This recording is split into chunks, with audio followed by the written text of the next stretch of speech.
A conglomerate, a type of multi-industry company that consists of several different and unrelated business entities that operate in various industries. A conglomerate usually has a parent company that owns and controls many subsidiaries, which are legally independent but financially and strategically dependent on the parent company.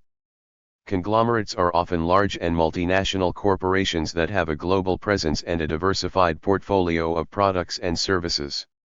Conglomerates can be formed by merger and acquisitions, spin-offs, or joint ventures.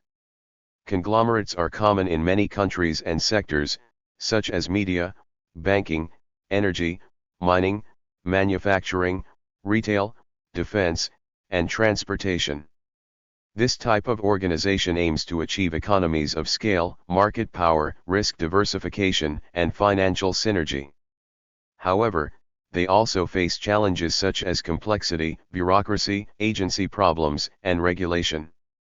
The popularity of conglomerates has varied over time and across regions. In the United States, conglomerates became popular in the 1960s as a form of economic bubble driven by low interest rates and leveraged buyouts. However, many of them collapsed or were broken up in the 1980s due to poor performance, accounting scandals, and antitrust regulation. In contrast, conglomerates have remained prevalent in Asia, especially in China, Japan, South Korea, and India. In mainland China, many state-affiliated enterprises have gone through high-value mergers and acquisitions, resulting in some of the highest-value business transactions of all time. These conglomerates have strong ties with the government and preferential policies and access to capital. During the 1960s, the United States was caught up in a conglomerate fad which turned out to be a form of an economic bubble. Due to a combination of low interest rates and a repeating bear bull market, conglomerates were able to buy smaller companies in leveraged buyouts, sometimes at temporarily deflated values. Famous examples from the 1960s include Gulf and Western Industries, Lingtemcovod, ITT Corporation, Litton Industries, Textron, and Teledyne. The trick was to look for acquisition targets with solid earnings and much lower price-earnings ratios than the acquirer. The conglomerate would make a tender offer to the target's shareholders at a princely premium to the target's current stock price. Upon obtaining shareholder approval, the conglomerate usually settled the transaction in something other than cash, like debentures, bonds, warrants or convertible debentures. Issuing the latter two would effectively dilute its shareholders down the road, but many shareholders at the time were not thinking that far ahead. The conglomerate would then add the target's earnings to its earnings, thereby increasing the conglomerate's overall earnings per share. In finance jargon, the transaction was accretive to earnings. The relatively lax accounting standards of the time meant that accountants were often able to get away with creative mathematics in calculating the conglomerate's post-acquisition consolidated earnings numbers. In turn, the price of the conglomerate's stock would go up, thereby re-establishing its previous price-earnings ratio, and then it could repeat the whole process with a new target. In plain English, conglomerates were using rapid acquisitions to create the illusion of rapid growth.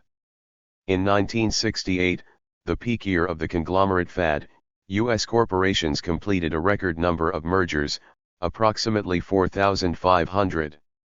In that year, at least 26 of the country's 500 largest corporations were acquired, of which 12 had assets above $250 million.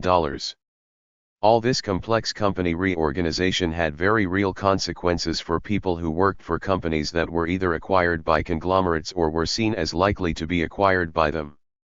Acquisitions were a disorienting and demoralizing experience for executives at acquired companies. Those who were not immediately laid off found themselves at the mercy of the conglomerate's executives in some other distant city. Most conglomerates' headquarters were located on the West Coast or East Coast, while many of their acquisitions were located in the country's interior. Many interior cities were devastated by repeatedly losing the headquarters of corporations to mergers, in which independent ventures were reduced to subsidiaries of conglomerates based in New York or Los Angeles. Pittsburgh, for example, lost about a dozen. The terror instilled by the mere prospect of such harsh consequences for executives and their home cities meant that fending off takeovers, real or imagined, was a constant distraction for executives at all corporations seen as choice acquisition targets during this era.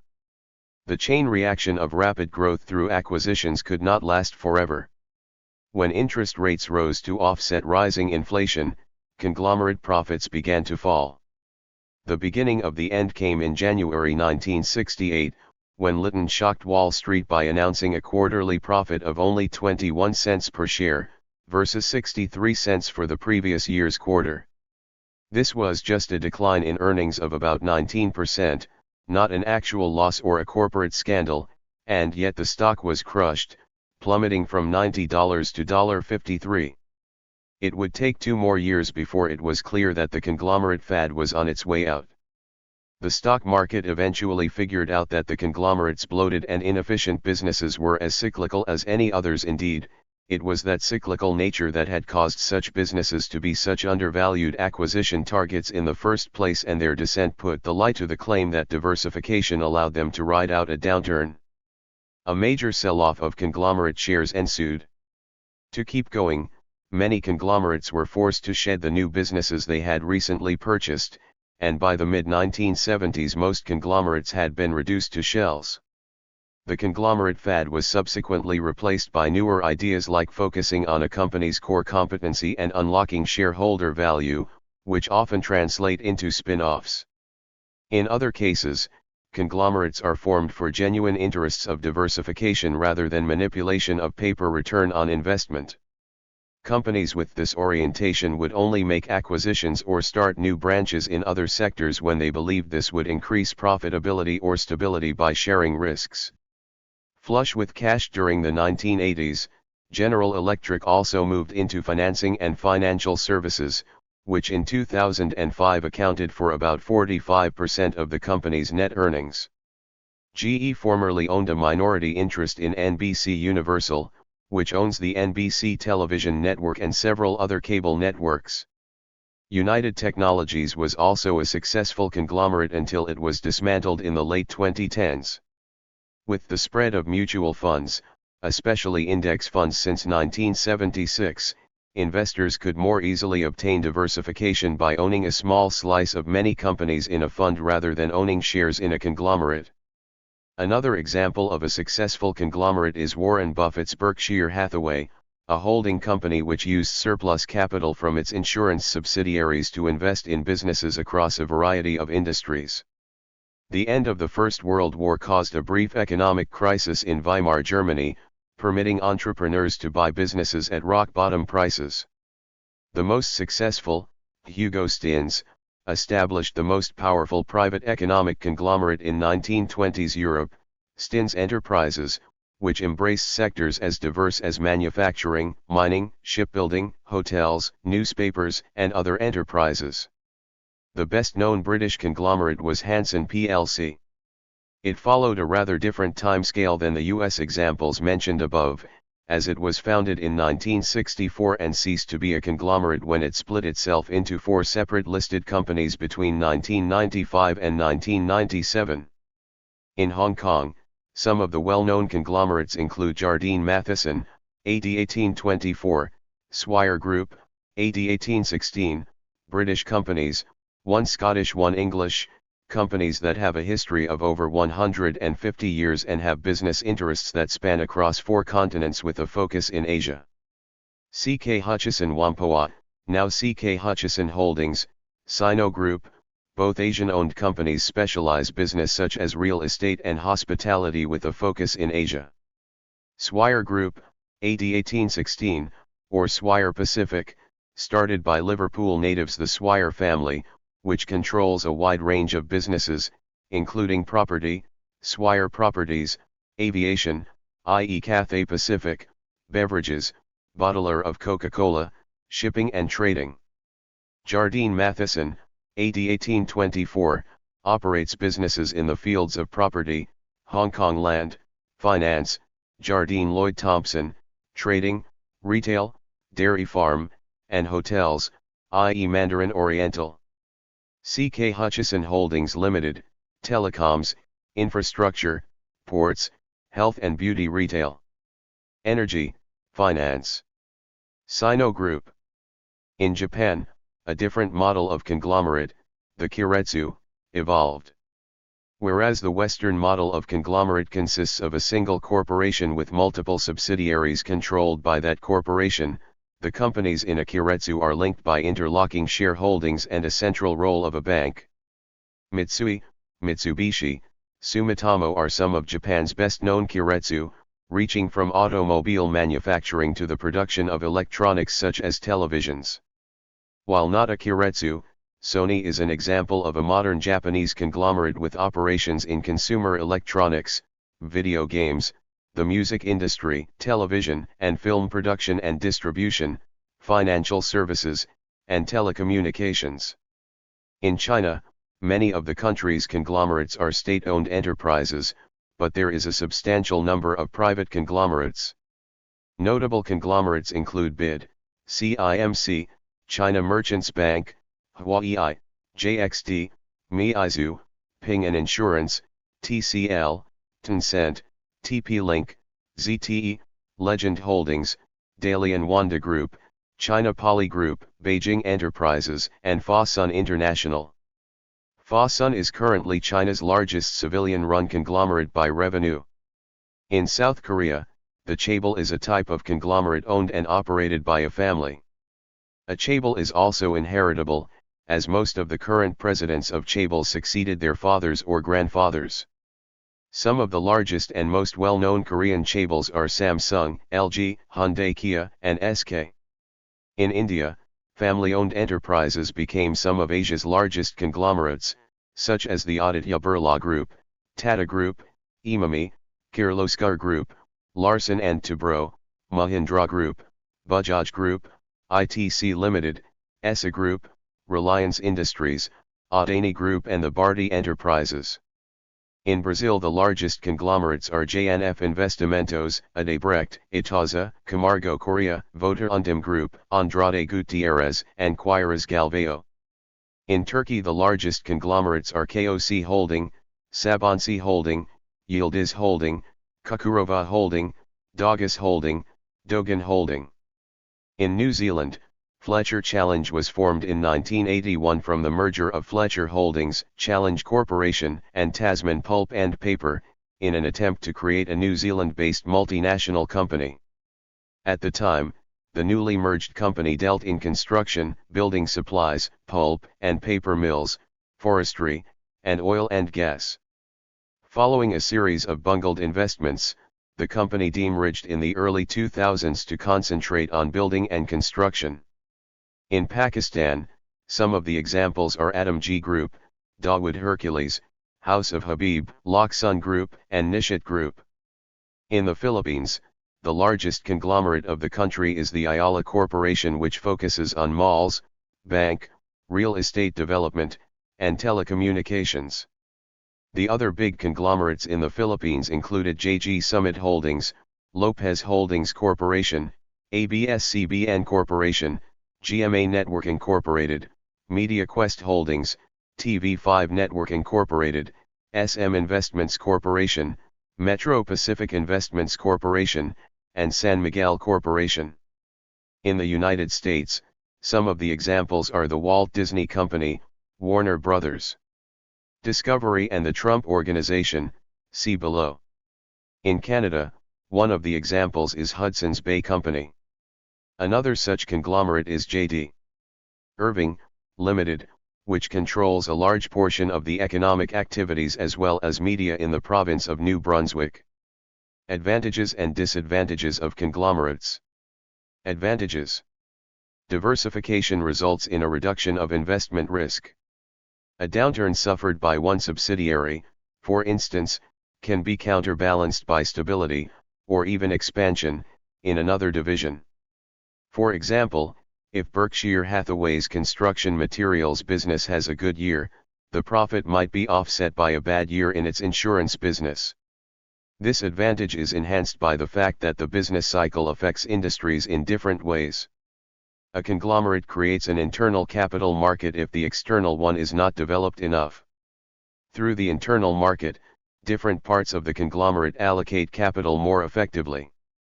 A conglomerate can show earnings growth by acquiring companies whose shares are more discounted than its own. In fact, Teledyne, GE, and Berkshire Hathaway have delivered high earnings growth for a time. Disadvantages: the extra layers of management increase costs. Accounting disclosure is less useful information, many numbers are disclosed grouped, rather than separately for each business. The complexity of a conglomerate's accounts makes it harder for managers, investors, and regulators to analyze and makes it easier for management to hide issues. Conglomerates can trade at a discount to the overall individual value of their businesses because investors can achieve diversification on their own simply by purchasing multiple stocks. The whole is often worth less than the sum of its parts. Culture clashes can destroy value. Inertia prevents the development of innovation. Lack of focus, and inability to manage unrelated businesses equally well. Brand dilution, where the brand loses its brand associations with a market segment, product area, or quality, price, or cachet. Conglomerates more easily run the risk of being too big to fail. Some cite the decreased cost of conglomerate stock, a phenomenon known as conglomerate discount, as evidential of these disadvantages, while other traders believe this tendency to be a market inefficiency, which undervalues the true strength of these stocks. In her 1999 book No Logo, Naomi Klein provides several examples of mergers and acquisitions between media companies designed to create conglomerates to create synergy between them. Warner Media included several tenuously linked businesses during the 1990s and 2000s, including internet access, content, film, cable systems, and television. Their diverse portfolio of assets allowed for cross-promotion and economies of scale. However, the company has sold or spun off many of these businesses, including Warner Music Group, Warner Books, AOL, Time Warner Cable, and Time Inc. Since 2004. Clear Channel Communications, a public company, at one point owned a variety of TV and radio stations and billboard operations, together with many concert venues across the US and a diverse portfolio of assets in the UK and other countries around the world. The concentration of bargaining power in this one entity allowed it to gain better deals for all of its business units. For example, the promise of playlisting, allegedly, sometimes, coupled with the threat of blacklisting, on its radio stations was used to secure better deals from artists performing in events organized by the entertainment division. These policies have been attacked as unfair and even monopolistic, but are a clear advantage of the conglomerate strategy.